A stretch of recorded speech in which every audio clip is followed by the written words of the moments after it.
We welcome you to Shanghai, China, for the final stop of the Asian Pacific Swing and home of the Chinese Grand Prix. After an outstanding finish in the debut race in Vietnam under damp conditions, the spotlight now shines brighter than ever for the Bengal F1 racing team and its rising star, Daniel Haidt. During a post-race interview, the six-time world champion Lewis Hamilton gave the American rookie high praise for undertaking a very difficult task of being both driver and team owner. Daniel, in return, complimented the British phenom for all of that he's done to make Formula One what it is today. He also stated that the other 21 drivers still have a chance of standing on the top step of the podium. With 3 wins under his belt, Daniel is just 1 win away from entering the F1 history books. If he wins the Chinese Grand Prix this Sunday, he'll be sharing the record set by both Hamilton and the racing legend from Canada, Jacques Villeneuve, back in 2007 for the most wins in their rookie season. And right out of the gate Thursday morning, the championship points leader set the tone in the first free practice session with a best time of a 1:36.094. Sebastian Vettel split the 2 Red Bulls by around a tenth of a second over the Dutchman Max Verstappen, but the German was 2 tenths behind the Thai Brit Alexander Albon. Lance Stroll and Sergio Perez in the Racing Points finished checkerboard style to 2 AlphaTauri drivers, Danny Kvyat and Pierre Gasly. Thursday afternoon was all fine and dry for free practice 2 as the teams continued to fine-tune their setups for Saturday qualifying and the race on Sunday. Daniel Haidt continued to lead the way with a session best of 1:35.755. Once again, another checkerboard finish, this time between the 2 Mercedes and Red Bulls spread out by 1.1 seconds. The Iceman, Kimi Räikkönen in the Alfa Romeo, just missed splitting the 2 Racing Points by 0.26 of a second, but still finished solidly in 10th, while Daniel's teammate, Mick Schumacher, finished with his season best of 15th. But the weather on Friday threw a spanner in the works as the rain came down during the final practice session. That gave Daniel Haidt an opportunity to see how his car would perform on the wet weather tires. After the final 30 minutes, the lead Bengal F1 racing driver topped the session with a 1:50.147 on the intermediates. However, only 17 drivers posted times. With a weather forecast calling for more rain on Sunday, let's find out who has their cars dialed in as we get set for Saturday qualifying to set the grid for round number 4 at the Shanghai International Circuit. Good day today. Let's have your take on it. Who's your main competition on the grid? I would say Lewis Hamilton right now, Claire. Not only do I have a lot of respect for him as a driver, but he is also the benchmark when it comes to the amount of success here in Formula One. You really went all out in practice today. Are you testing new components? Yes, we are. In fact, every run that we are doing in free practice or qualifying is like a test session for when the new aerodynamic components will be added onto the car down the road. This way we can get a sense of what the natural downforce will be like in the medium and high-speed corners. Not only that, it will also help us be better prepared for tracks where downforce is going to play a vital role. So that's where we've been focusing our development on. Great. Well, that's everything. What's up, everyone? Chicago Man 2008 here, and welcome back to my Formula One 2020 My Team Career Mode, episode number 4 today for the Chinese Grand Prix. If you did miss the previous episode, then be sure to go check that one out before you see this one. Morale here in the Bengal F1 Racing headquarters is very high after a successful inaugural race in Hanoi with a damp finish. And as we look at the updated standings, we have a 28-point lead over Lewis Hamilton, which some might say is a comfortable margin at this stage of the season. But if we have a couple of races here and there where we don't score at all, and Hamilton consistently finishes on the podium, things can change in a hurry. On the constructors' side, we are trailing Mercedes by 11 points, mainly because Hamilton and Bottas have both finished in the points, and I've been the only one scoring points. But I'm hopeful that with the steady flow of upgrades to the car, and also to the personnel facility in due time, Mick Schumacher will get his opportunity to challenge for points. And before we head into qualifying, we've got some HQ business to take care of. The first of which is signing a new secondary sponsor since we unlocked the second slot after the Vietnam Grand Prix. After looking over the goals and money payouts, I decided to go with DSB Optics, which will require a top 10 finish during the race. So we're looking at a good bonus payout here of a little over $300,000 if we hit both goals after a race, along with over $500,000 in total weekly income. On the R&D front, unfortunately our level 1 gearbox durability upgrade failed, so I'm going to have to repurchase that upgrade for half the amount of resource points. The good news is that we will get it in time for the Grand Prix. Next, now that we have a little over $2 million, I'm going to make another facility upgrade, this time to the aerodynamic department, and I'm going to spend it on resource point generation, which will increase the amount of resource points this department gives me to 60. Not only that, it will also unlock some upgrades on the aero portion of the R&D tree. Finally, I'll schedule some team activities for the 8 free days we have. You'll see that we have an invitational event on the calendar, and I'll show that to you at the tail end of this episode. I'll use the 3 days beforehand to do a second driver PR filming, which will increase my driver acclaim by 750 and bring us an additional $25,000. Then afterwards, we'll spend 3 more days to upgrade the aerodynamic equipment. That will boost the department morale by 10% and also generate an additional 60 resource points. And to round it off, I'll have Mick do some G-Force training. With everything now set in place, we'll now advance time to the Grand Prix weekend, and even more bad news on the development front. The major weight reduction upgrade has failed, so that will set us back some more resource points when we repurchase it later.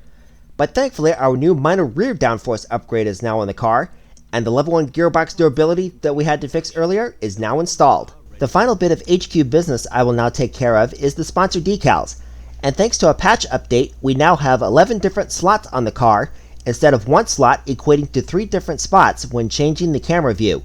So it's time to add DSP optics onto the car, and again, I'm making sure the colors of the decals flow with my primary paint scheme. And speaking of paint schemes, I'm going to let you guys know that I have a special livery for the car and the fire suit in the works, and I'll be running it for 2 races. I'm not going to tell you which 2 though, so you have to keep checking back on this series to find out when. Now that our decals are in place, and after completing practice in both the dry and wet, we have enough points to repurchase the major weight reduction upgrade that failed, and this will come in before we kick off the European portion of the season.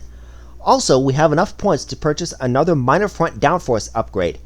So despite a couple of developmental setbacks, I think we're on track to hit my targets of where I want my car to be chassis-wise and aerodynamically before we get to Monaco. So now let's get out on track for qualifying in Shanghai.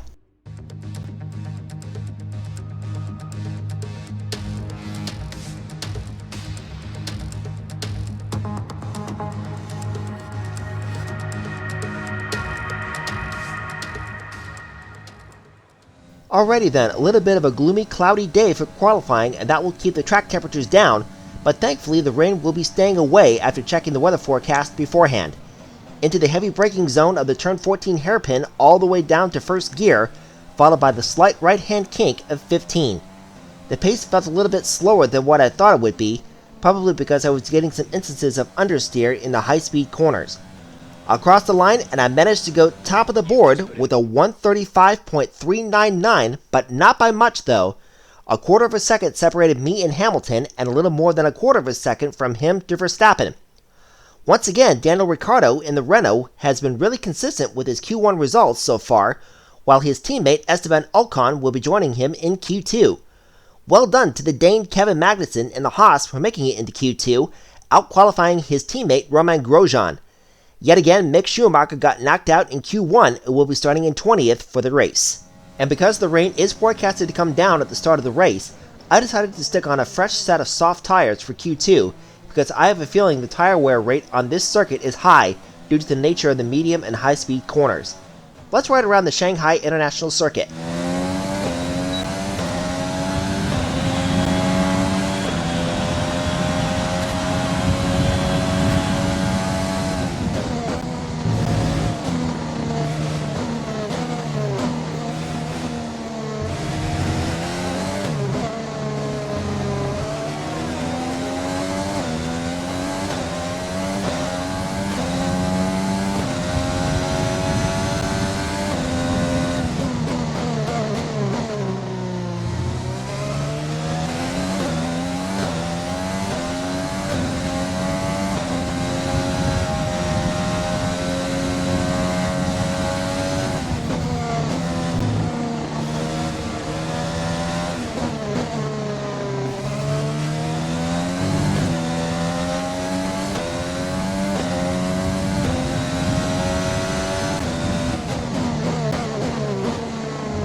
Through the 90-degree left-hander of turn 16, DRS open on the start-finish straight, and I again go top of the session with my best lap so far of a 134.048, almost a second and a half clear of Hamilton had Mercedes not switched him over to the soft tires in the dying minutes of the session. Carlos Sainz and Sergio Perez almost had identical lap times there, while Ricciardo barely got into the top 10 shootout, out-qualifying Lance Stroll by around 3/10. Surprisingly, Valtteri Bottas was the only one to make it in on the mediums. Interesting call there by Mercedes. As we transition into Q3, I only have 2 fresh sets of soft tires to work with. A big mistake right there, as I had to lift off the throttle in the long sweeping S section of turns 7 and 8. So at that point, I decided to finish this run and set a banker time and see if I can improve during my second run. Across the line, and surprisingly though, I go to the top with a 134.515, 4/10 quicker than Hamilton. However, he could go out again and take pole away from me, and so could Bottas since they were both within 7/10 of my banker time. So I bolted on my final set of fresh soft tires to begin my second flying lap, and right at the start I'm already in the green on my delta time, even before I approach the tightening right-hand carousel of turns 1 and 2. Feathering the throttle as I'm trying to stay on the racing line, and already I'm 2/10 up as the turn reaches its full tightness and begins to switch to the left-hand carousel of turn 3. Gained another 2/10 at the exit of 4, and I could tell on this run the tires were gripping into the track well. Through the turn 5 kink and a set of purple sector 1 split going into the turn 6 hairpin. Nailed the apex there, and I'm now a half a second up on my delta time going into the high-speed S section where I gave back a little time on my first run. A little lift of the throttle on quarter entry, and that gave me another quarter of a second through 7. Downshifted 2 gears into turn 8. Nice line there, and I'm now 9/10 up going into the double left-hander of 9 and 10. So at this point, I am on pace to improve my lap, provided that I don't make any major mistakes, as I set a purple sector 2 split. At the end of the lap, with under a minute left in the session, across the line, and I do indeed improve my lap time to a personal best of a 133.686 to take my 4th pole position in a row, and also widen the margin to just over a second to Lewis Hamilton. He and Bottas did improve their times though, but not by much. So in the end, it's at Noah's Ark 2x2 from 2nd down to 7th of Mercedes, Red Bull, and Ferrari. As mentioned before, there is a potential of rain at the start of the race, so we could be in for a wild and chaotic start. So let's head to the grid and prepare for battle here in China. It's time to find out which driver is up to the task of claiming the Chinese Grand Prix. We're here in Shanghai.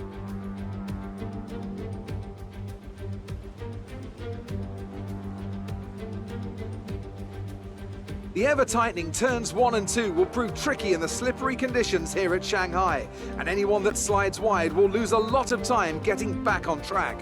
Turn 14 should still be the best place for overtaking, but we'll have to see some improvement in the weather before the drivers can take advantage of that DRS assistance. And as always, a man with plenty of racing experience joins me in the commentary box. Today it's Anthony Davidson. Tell me, Ant, you're no stranger to surviving the melee of turn 1. So how do you keep out of trouble when there's so much going on around you? Well, the throttle goes both ways, Crofty. You've got to have the discipline not to try and win the race on the first lap, so always be prepared to lift early and give those around you more space. Trying to be the last of the late breakers with half a dozen cars around you may pay off from time to time, but it's also a great way to lose your front wing. It's time to see how our drivers are stacking up after yesterday's exciting qualifying session. The rookie lines up on pole position, and it's Lewis Hamilton alongside. As we continue through the rest of the grid today, we have Bottas, Verstappen, Alexander Albon, and Leclerc, Vettel, Sainz, Perez, and Daniel Ricciardo, Stroll, Ocon, Lando Norris, and Kvyat, Magnussen, Grosjean, Kimi Raikkonen, and Antonio Giovinazzi, Schumacher, Russell, Latifi, and Pierre Gasly picks up the final grid slot today. It's almost time for the lights to go out, so let's head down to the track and get this Grand Prix underway. Now that we've got some points on the board, let's continue this form and aim for another top 10 finish. Well, we have a developing situation here on the grid. Even though it is raining lightly as you saw on the intro, the stewards have deemed it dry enough to start on the dry tires, and that means we are starting on the softs. Just when I thought I had my race strategies all figured out, I literally feel like the deck is now stacked against us. But we'll deal with what we are presented with and try to do our best to get our 4th win in a row and virtually enter more Formula 1 history.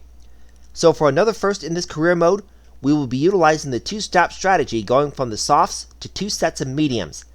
I've got to give props to Mercedes for putting Bottas on the mediums in Q2, because he will now have the tire advantage at the start and could possibly try a bold 1-stop that I've used in the last 3 races. The other 8 drivers in the top 10 who are also on the softs might do the aggressive 2-stop strategy with me, unless they want to be bold as well and try a 1-stop to gain track position. Also, as you saw on the grid sequence, Mick Schumacher moved up a spot to 19th thanks to Pierre Gasly taking a grid penalty. So here we go to 5 red lights for the Chinese Grand Prix. The getaway is even more crucial here, with all of us starting on the dry tires on a damp track. Lights are out and we are underway. A lot of wheel spin off the line as the tires are having difficulty gripping into the damp track. But we remain ahead of Hamilton, and looking behind us, we got 4 wide between Sainz, Vettel, Leclerc, and Ricciardo, and it looks like Leclerc is going to win the battle there as we all tiptoe around turns 1 and 2. Very easy for any one of us to have the back end come around in these conditions. Now we've got multiple rows forming into turn 3, and unbelievably, we all make it through unscathed. That is some amazing piece of driving on display there. Through turn 5, and Leclerc is sizing up a move on Albon, moves to the inside, but the back end wiggles on him, and that allows Albon to maintain 5th place. On to lap 2, the rain's still falling, and oh no! The engine lets go in the back of Kevin Magnussen's car. So unlucky for the Dane, as he did well to get into Q2. Gunther Steiner is not going to be happy with this result. Coming to the start of lap 4, the rain is starting to ease up a bit as my pit window is now open for the first stop. With the gap around 5 seconds to Hamilton and 10 seconds to Bottas, I decided to stay out for one more lap. This way I can try and extend my first medium stint to the point where I will possibly have the fresher tires after the final stop, compared to the others who are also utilizing the 2-stop strategy. And we'll do just that at the end of lap number 5, coming off of turns 14 and 15. The rain is now fully stopped and it will now be dry from here to the end of the race. So it looks like the stewards have indeed made the correct call of having everyone start in the slicks. But it's going to be a venture into the unknown for us, as I mentioned before, because this is the first time we're using the 2-stop strategy in this career mode. Looks like Mercedes has also called Hamilton in as well to try and cover up what they think might be an undercut from me on him. As I trundle down the pit lane, Max Verstappen takes over the lead and I slide down to 4th. On go my first set of mediums at a mediocre 2.7 seconds. Not very good there compared to the previous stops. We exit out of the pit lane down to 6th place behind Perez, who is still on the softs, and Mercedes has put Hamilton also on the mediums. So now it's time to put the pedal to the metal and chase after those ahead of us who have yet to make their first stop, and it begins with the Mexican.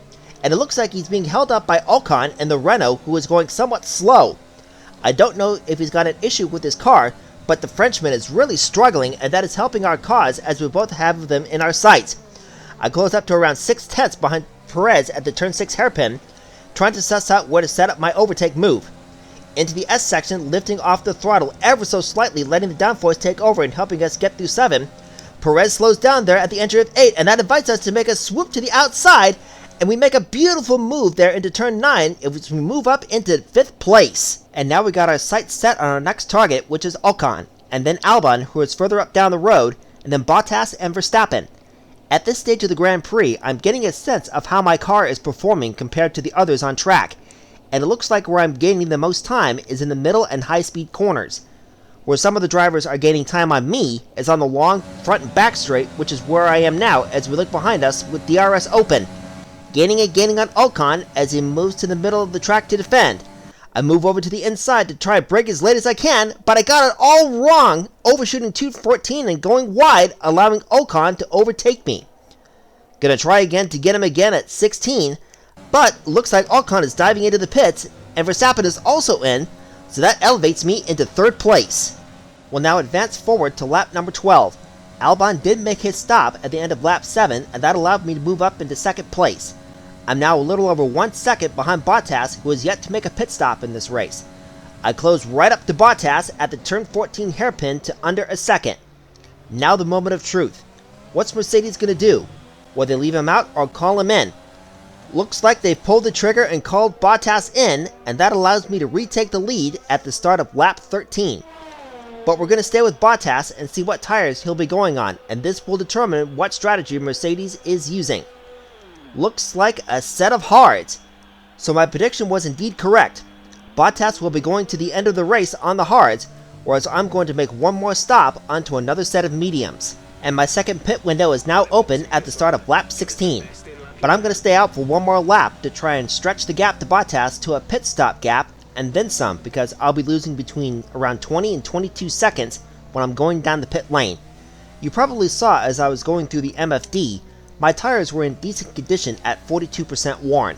Near the end of lap 17, I've stretched the gap on the second silver arrow to 25.5 seconds, and we're going to come in for our second and final stop of the race.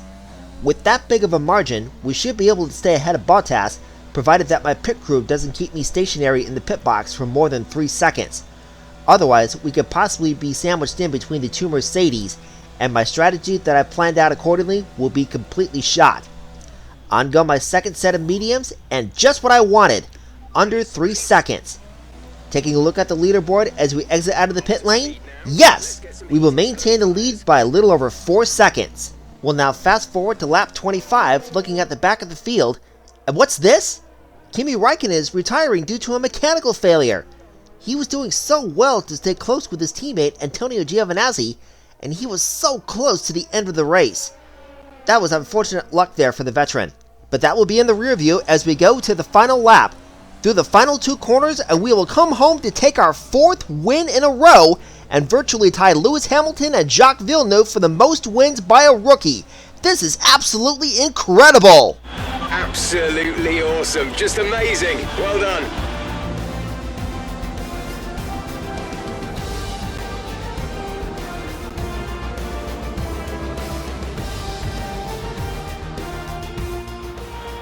You can't fault the performance on the track today. A well-deserved victory. Tell me, Ant, how did they manage to achieve this win? I think a large part of the result comes down to temperament. They were able to keep their heads when everyone around them was losing theirs, and that's allowed them to get the best out of the car, to maximise the strategy, and to stay out of trouble. The faces on our top 3 look so incredibly happy as they make their way up to the podium. A much-deserved victory and a brilliant performance from them all.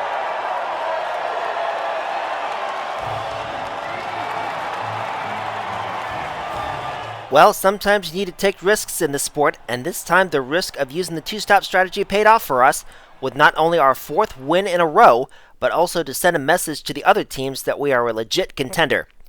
It was certainly a mixed bag of a race, with some teams doing a 2-stop with one driver, and some gambling on a 1-stop with the other.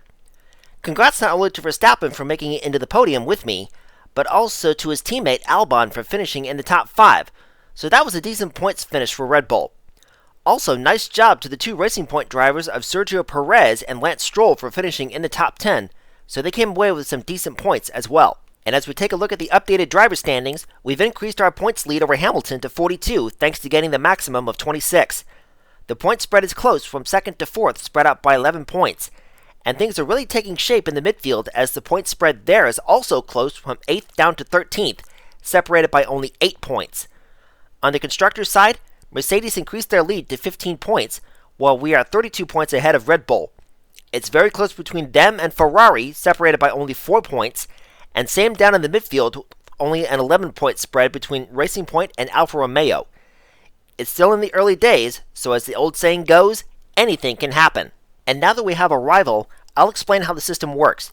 You may be asked who you consider to be your rival in an interview, and you'll be given 4 drivers to choose from.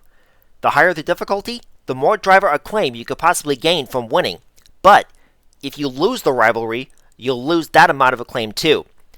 Then for the next 6 race weekends, counting the one you're in, you and your rival will accumulate rivalry points based on how you two perform on track during the race and also qualifying. The first to reach 30 rivalry points, or whoever has the most at the end of the 6th race weekend, will be declared the winner. And as promised, I will show you the Invitational event, which is a checkpoint challenge at the next race venue we will be at, which is Zandvoort in one of the classic F1 cars. And before we get to that, I would like to give a huge thank you to a good friend of mine, Terry Christensen, for voicing the intro to this video. So guys, if you enjoyed watching this, please smash that like button, get subscribed and turn on the notification bell so that you don't miss any new videos coming out. Until then, this is Chicagoman 2008. Enjoy the rest of your day, and I'll see you in the Netherlands.